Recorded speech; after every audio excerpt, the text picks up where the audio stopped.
할렐루야. 말씀과 기도로 하루의 문을 여는 복된 새벽 예배 자리에 함께 하신 기도 용사들 주님의 이름으로 환영하고 축복합니다. 4월 22일 오늘 새벽 예배는 시편 128편 말씀 우리 함께 낭송하시면서 새벽 예배 시작합니다. 시편 128편입니다. 여호와를 경외하며 그의 길을 걷는 자마다 복이 있도다. 내가 너의 손이 수고한 대로 먹을 것이라. 내가 복되고 형통하리로다. 너의 집 안방에 있는 너의 아내는 결실한 포도나무 같으며 너의 식탁에 둘러앉은 자식들은 어린 감람나무 같으리로다. 여호와를 경외하는 자는 이같이 복을 얻으리로다. 여호와께서 시온에서 너에게 복을 주실지어다. 너는 평생에 예루살렘의 번영을 보며 너의 자식의 자식을 볼지어다. 이스라엘에게 평강이 있을지로다. 아멘. 주님, 오늘도 저희들이 살아계신 하나님을 경외하며 우리 주님께서 인도하시는 그 길을 걷는 자 되기를 원합니다. 우리들이 주님 앞에서 수고하고 애쓰는 모든 것들이 우리에게 부어주시는 형통한 길과 또한 우리의 자녀와 우리의 가정에 주께서 베푸시는 놀라운 은혜와 복으로 찾아오는 하루가 되게 하시고, 그리하여서 하나님의 거룩하신 전 여호와 그 시온에서 또한 예배 공동체 교회를 통하여 더욱더 우리들이 주의 꼴을 먹으며 기뻐하며 감사하는 형통의 하루, 평강의 하루 되게 하여 주시옵소서. 예수님의 이름으로 감사하기도 합니다. 아멘. 하나님의 말씀 오늘은 출애굽기 8장 16절부터 24절입니다. 교독해 나가십니다. 여호와께서 모세에게 이르시되 아론에게 명령하기를 너희 지팡이를 들어 땅에 티끌을 치라 하라. 그것이 애굽 온 땅에서 이가 되리라. 그들이 그대로 행할세 아론이 지팡이를 잡고 손을 들어 땅에 티끌을 치매 애굽 온 땅의 티끌이 다 이가 되어 사람과 가축에게 오르니 요술사들도 자기 요술로 그같이 행하여 이를 생기게 하려 하였으나 못하였고 이가 사람과 가축에게 생긴지라. 요술사가 바로에게 말하되 이는 하나님의 권능이니이다 하였으나 바로의 마음이 완악하게 되어 그들의 말을 듣지 아니하였으니 여호와의 말씀과 같더라. 여호와께서 모세에게 이르시되 아침에 일찍 일어나 바로 앞에 서라. 그가 물 있는 곳으로 나오리니 그에게 이르기를 여호와께서 이와 같이 말씀하시기를 내 백성을 보내라. 그러면 그들이 나를 섬길 것이니라. 네가 만일 내 백성을 보내지 아니하면 내가 너와 너의 신하와 너의 백성과 너의 집들의 파리떼를 보내리니 애굽 사람의 집집에 파리떼가 가득할 것이며 그들이 사는 땅에도 그러하리라.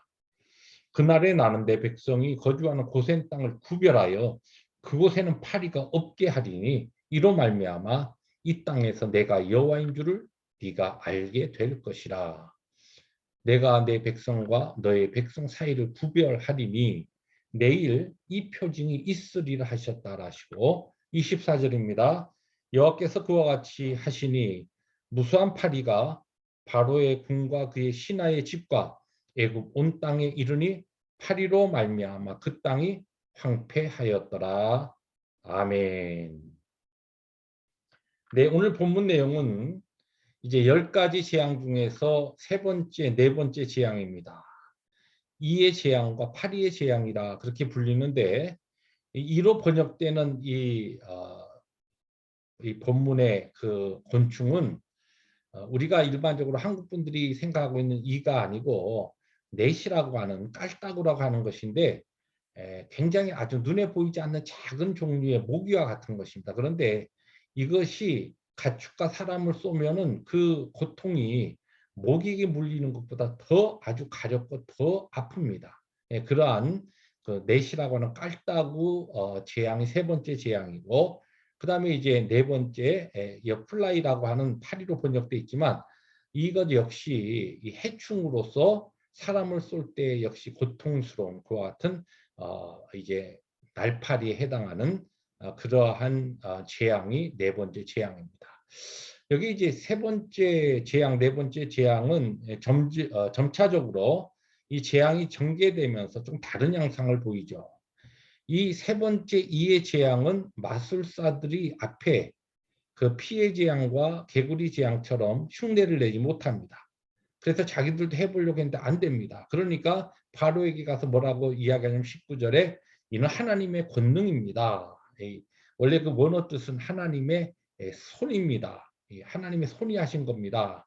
이러한 이제 고백을 하지만 바로가 그들의 말을 듣지 않습니다.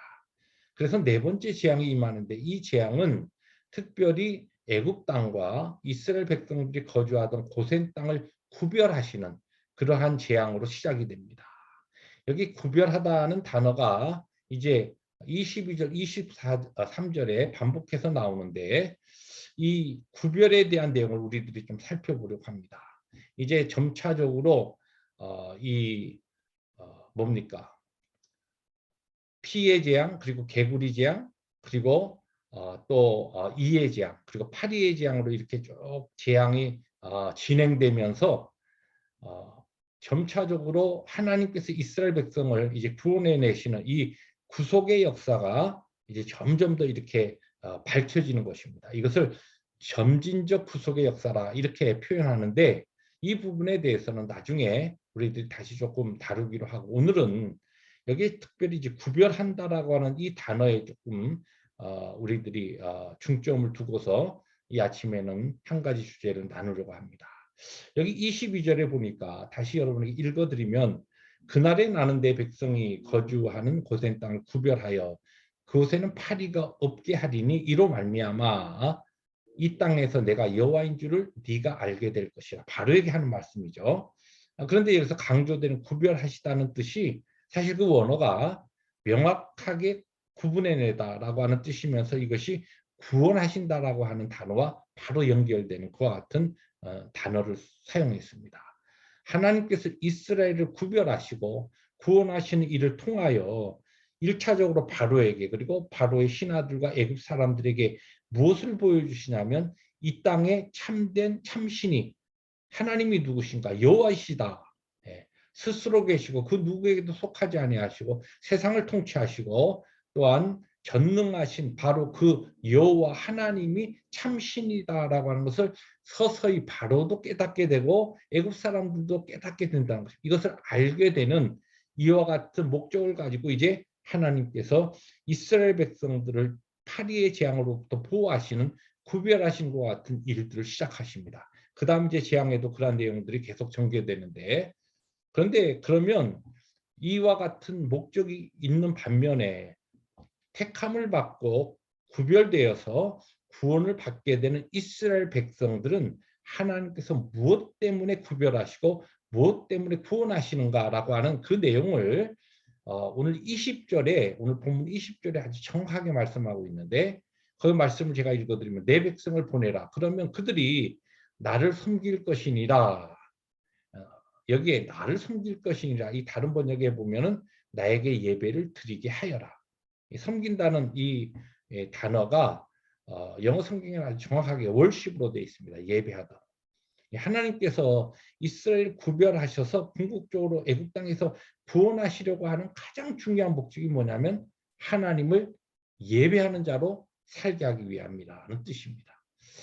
여러분 요 사이 우리가 새벽 말씀 묵상하고 또 주일마다 계속적으로 하나님께서 반복적으로 우리 펠로십 공동체에 주신 메시지가 예배 중요성을 계속 가르치시는데 특별히 팬데믹의 기간을 지나면서 하나님 앞에 우리가 공적인 예배와 또 개인의 예배가 얼마나 중요한가 우리 가장 구원받은 자로서의 삶의 목적에 대해서 다시 한번 오늘 본문 말씀이 또 우리에게 가르치고 있습니다. 왜 이렇게 반복적으로 이 메시지가 계속 우리에게 주어질까요? 그것만큼 하나님께서는 오늘 우리의 예배를 아주 소중하게 여기시고 우리의 삶을 통한 예배를 기다리고 계신다는 뜻입니다. 우리가 잘 아는 로마서 12장 1절의 말씀처럼 너희 몸을 하나님이 기뻐하시는 거룩한 산제물로 드리라.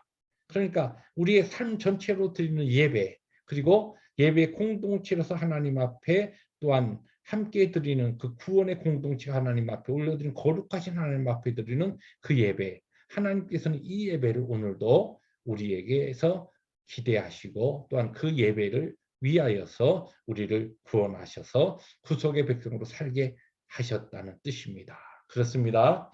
주께서 주신 이 복된 오늘 하루도 우리의 삶 전체를 통하여서 거룩하신 하나님께 그분이 기뻐하시는 그 삶의 목적을 마치고 우리의 삶을 올려드리는 거룩한 산제소로 우리의 삶을 드리는 그와 같은 승리의 하루, 예배 하루 되시기를 주님의 이름으로 축복합니다. 기도하십니다. 주님 감사합니다. 오늘 주신 말씀 아멘으로 받습니다.